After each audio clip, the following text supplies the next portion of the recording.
نحمده ونصلي على رسوله الكريم اما بعد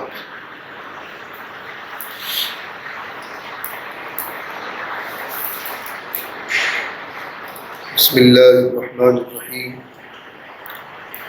اللهم طهر قلبي من النفاق وعملي من الرياء ولساني من الكذب وعيني من الخيانة فإنك تعلم خائنة الأعين وما تخفي الصدور.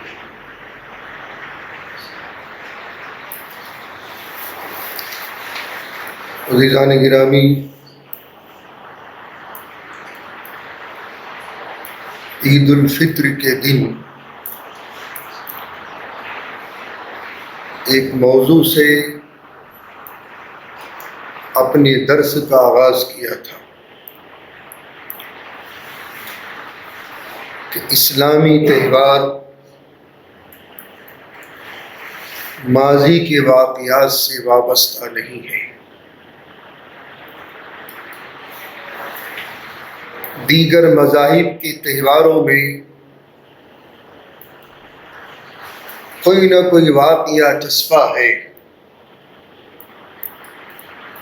چاہے وہ یہودیوں کے تہوار ہوں، نصارہ کے تہوار ہوں یا اہل ہنود کے تہوار ہوں. ان کے ہاں جتنے بھی تہوار ہیں وہ ماضی کے کسی نہ کسی واقعے سے وابستہ ہیں. لیکن اسلام میں اللہ رب العزت والجلال نے دو تہوار رکھے ہیں بس، اور ان تہواروں کا تعلق ماضی کے واقعات سے نہیں ہے. ماضی میں واقعات آئے اور ختم، تاریخ بنتی ہے، بنائی جاتی ہے، واقعات رونما ہوتے ہیں، بس ختم. اگر اسلامی تہوار تاریخی واقعات سے وابستہ ہوتے، الحمدللہ ثم الحمدللہ، سب سے پہلے ہمارے آقا کی سیرت مبارکہ. میں سمجھتا ہوں اگر سیرتوں کے واقعات سے ہمارے تہوار وابستہ ہوتے تو آج ہر مہینے ہمارا تہوار ہوتا. آپ کی پیدائش سے لے کر نبی بننے تک یہ مکمل سیرت حضور صلی اللہ علیہ وسلم کی 40 سالہ، پھر نبی بننے کے بعد 23 سال اور 40 اور 23 63 برس. یہ 63 برس مکمل سیرت النبی سے بھرے پڑے ہیں. ہر مہینے ہمارا تہوار ہوتا، ہر ہفتے میں تہوار ہوتا، لیکن نہیں. اس کے بعد خلفائے راشدین کی سیرت مبارکہ، خلفائے اربعہ، اس کے بعد عشرہ مبشرہ، وہ صحابہ 10 صحابہ کی جماعت کہ جن کے تعلق سے آقا نے اپنی حیات طیبہ میں ہی ان کو جنتی ہونے کی بشارت دے دی تھی. وہ معمولی انسان نہیں ہے. پھر ان کے بعد وہ مہاجرین اولین، وہ جماعت کہ جس وقت میں مکہ المکرمہ میں تابڑ توڑ حضور کو بھی اور حضور کے ماننے والوں کو بھی ستایا جا رہا تھا، اور یہ پہلی جماعت، پہلا گروپ ہجرت کر کے حبشہ گئے تھے. یہ مقدس جماعت ہے، ان کی سیرت موجود ہے۔ اس کے بعد وہ مہاجرین کہ جنہوں نے اپنا سب کچھ اللہ اس کے رسول کے لیے قربان کر کے مکہ چھوڑا، اپنا آبائی وطن چھوڑا، گھر بھرے کی بھرے چھوڑ کر چلے گئے۔ یہی تاریخ ہندوستان کے سن 47 کی بھی ہے۔ اگر آپ تاریخ سے وابستہ ہیں تو پنجاب کی تاریخ اٹھاؤ،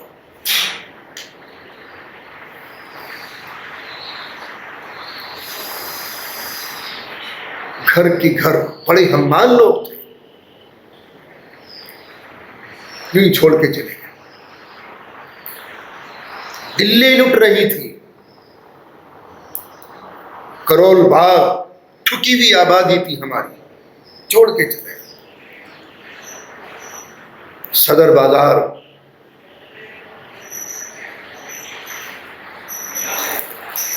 اور پھر یہ تاریخ بھی ہمارے ساتھ ہمیشہ رہے گی۔ یہ حالات آئے ہیں، یہی حالات تھے جب ہجرت ثانیہ ہوئی ہے، جو کہ تو گھر چھوڑ کے چلے گئے۔ یہ واقعات موجود ہیں، پھر ان کی مکمل سیرت موجود ہے۔ پھر اصحاب بدر ہیں، اصحاب احد ہیں، اصحاب خندق ہیں، اصحاب صلح حدیبیہ ہیں، اصحاب فتح مکہ ہیں، اصحاب تبوک ہیں۔ کہاں تک گنواؤں؟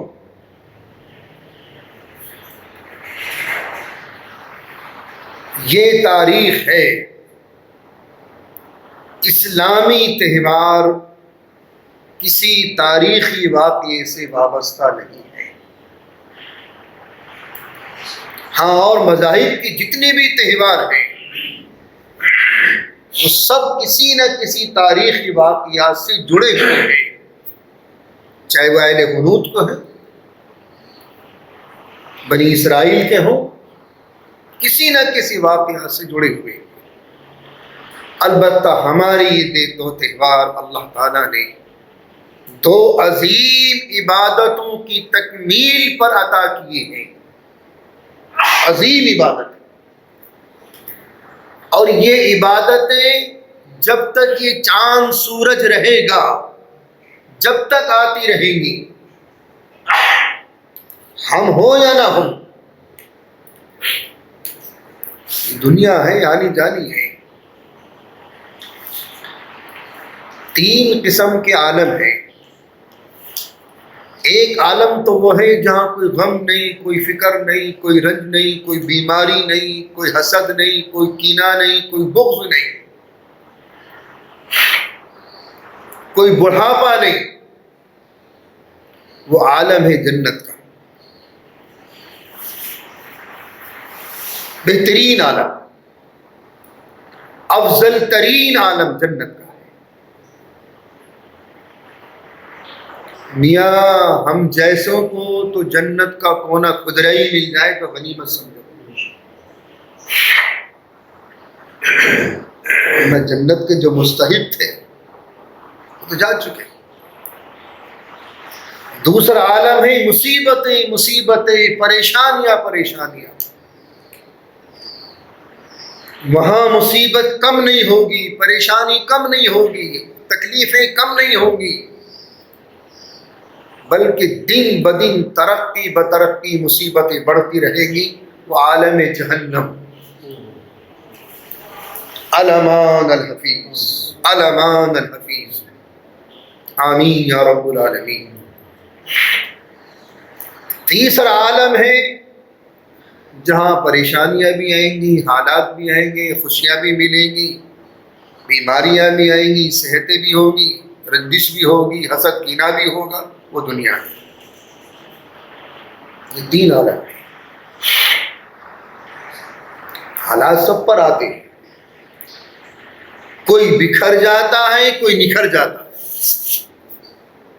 سب پر حالات آتے ہیں۔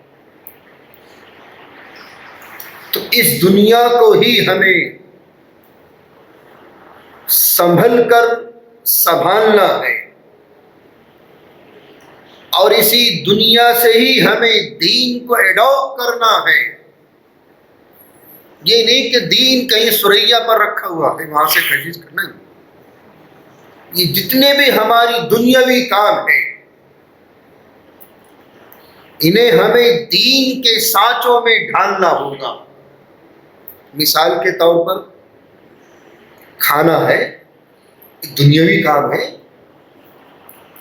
لیکن ہم اس کھانے کو اللہ کا رزق سمجھ کر کھائیں گے، جبکہ وہ ہماری حلال اور پاکیزہ کمائی سے اللہ نے ہمیں دیا ہے، اور یہ نیت کر کے کھائیں گے کہ اللہ تو اس کھانے کو ہمارے جسم میں رچا اور بسا، ہمیں طاقت دے تاکہ ہم تیری بندگی کریں، تیری عبادت کریں۔ تو یہی دنیا دین بن جائے گی۔ کپڑے ہیں، دنیاوی کام ہے کپڑے پہننا، اس نیت سے پہنو گے اللہ تو نے ہمیں اچھے کپڑے عطا فرما دیے، صاف ستھرے کپڑے ہیں، پاک کپڑے ہیں، ہم ان کو پہن کر تیری عبادت کریں گے، تیری بندگی کریں گے، یہ دنیا دین بن جائے گی۔ کاروبار ہے آپ کے، نیک نیتی کے ساتھ، ایمانداری کے ساتھ، وہ دنیاوی کام ہے، لیکن اگر ہماری نیتیں صاف ہوں گی، ایمانداری ہوگی تو وہی دین بن جائے گا۔ تو ہمیں تو اس دنیا سے ہی دین کو ایڈاپٹ کرنا ہے۔ کتنے بھی دنیاوی، بس اپنی نیتوں کو بدل دو، یہی دین ہے۔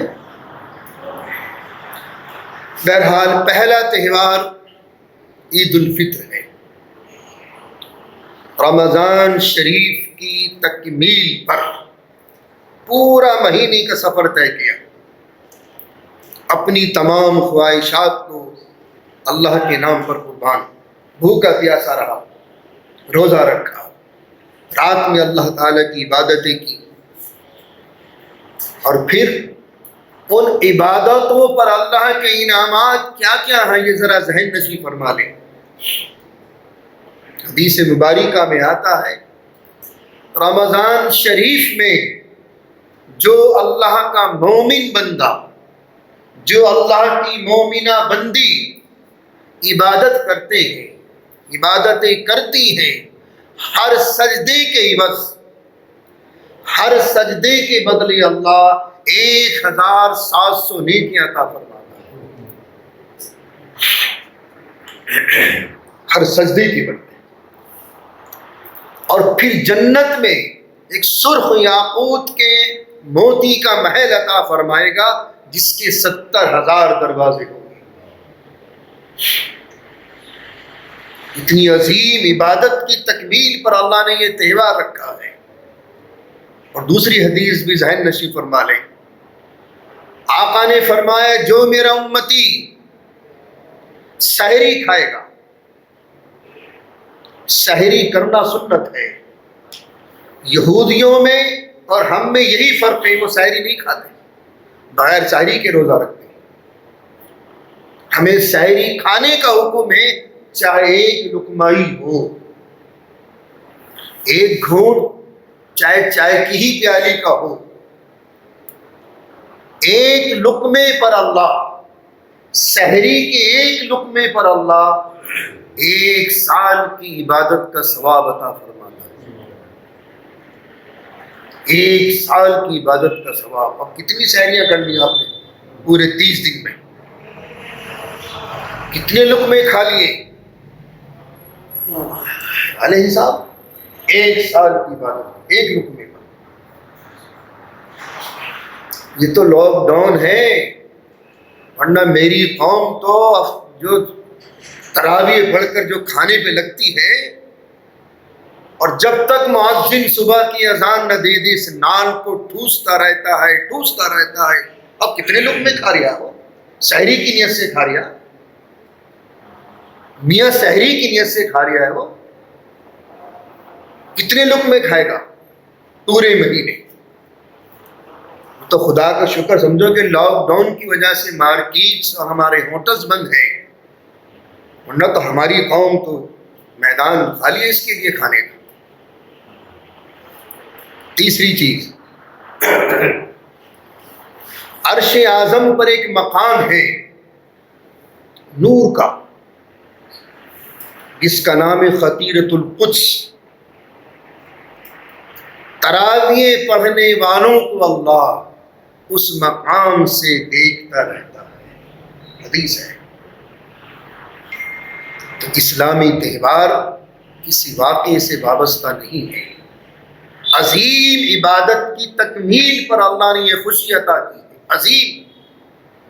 اور یہ عبادت جب تک یہ چاند سورج ہے، زمین و آسمان ہے، دنیا کا نظام قائم ہے، یہ مہینہ مقدسہ رمضان شریف کا مہینہ آتا رہے گا، ہم چاہے رہے نہ رہے لیکن قیامت تک آتا رہے گا، اس کی تکمیل پر۔ دوسرا تہوار عید الاضحیٰ، بہت عظیم عبادت کی تکمیل پر اللہ نے عید الاضحیٰ عطا فرمائی، اور وہ ہے حج۔ جب حاجی ذی الحجہ کی 9 تاریخ کو غروب کے بعد فوراً عرفات کا میدان چھوڑتا ہے، تو یہ حاجی جب عرفات کا میدان چھوڑتے ہیں اپنے گناہوں سے ایسے پاک ہو جاتے ہیں جیسا کہ آج ہی اپنی ماں کے پیٹ سے پیدا ہوئے، بالکل اللہ تعالیٰ سب کے گناہوں کو معاف کر دیتا ہے، سب سے راضی ہو جاتا ہے۔ اور ایک روایت میں آتا ہے کہ جب کوئی حاجی یا حجن ہماری بہن حج کو جائے تو ان سے سوغات کی فرمائش مت کرو، میرے لیے یہی پرفیوم لانا، میرے لیے گھڑی لانا، میرے لیے فلاں چیز نہیں۔ اس سے فرمائش کرو کہ اگر عرفات کے میدان میں یاد آ گیا، یہ یاد آ گئی تو میرے حق میں دعا کر دینا، مغفرت کی دعا۔ آقا نے ارشاد فرمایا، جو میرا امتی کسی حاجی سے فرمائش کر دے دعائے مغفرت کی، اور وہ حاجی عرفات کے میدان میں جا کر اس کے حق میں دعائے مغفرت کر دے گا تو اللہ رب العزت والجلال اس کی دعا کو قبول فرما لے گا۔ ہم فرمائش کرتے ہیں سوغاتوں کی، یہ لانا، فلاں قسم کی گھڑی لانا، فلاں کمپنی کی گھڑی لانا، نہیں، اگر فرمائش کرنی ہے تو یہ کرو۔ بہرحال انشاءاللہ آئندہ جمعے سے اللہ نے چاہا تو یہ میرا مضمون رکا ہوا تھا عید الفطر کے خطاب سے، تو یہ انشاءاللہ آج اس کی تکمیل ہو گئی۔ چونکہ اسلامی تہوار کسی تاریخی واقعے سے وابستہ نہیں ہے، تو عظیم عبادتوں کی تکمیل پر اللہ نے ہمیں یہ 2 خوشیاں سال بھر میں عطا فرمائی ہیں۔ جب تک بھی ہماری زندگیاں ہیں صحت و عافیت کے ساتھ اللہ ہم سب کو رکھے، پورے عالم اسلام کو رکھے، اور یہ خوشیاں بار بار ہماری زندگیوں میں آتی رہیں، آمین یا رب العالمین۔ انشاءاللہ آئندہ جمعے سے حج کا نصاب اور اس کے مسائل، حج کی قسم، اس کا طریقہ، انشاءاللہ اس کی تفصیل آئندہ جمعے سے آئے گی۔